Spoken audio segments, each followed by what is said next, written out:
this week's quick tip video. Today we're going to show how to acquire your power quality data from your continuous recording devices. The first step you want to do is open your Sapphire, click on your System tab, go to the component you're interested in, and then click on Power Quality. From here you want to open your events, and any event that you want to see the data from, make sure it says Calculate and Fetch from Device. Once you have done this, and if you make any changes, you'll have to click your Save button up here.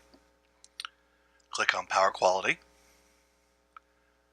click on your device and events, set your time base, and we'll do last month. We'll start our query, and here is a list of your power quality events from the previous 30 days. Another video showed how to access this data. Just remember, you just click on it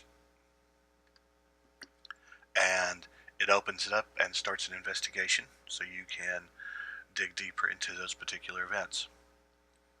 Thank you for watching. Be sure to follow us on YouTube and connect with us on LinkedIn. Have a great day.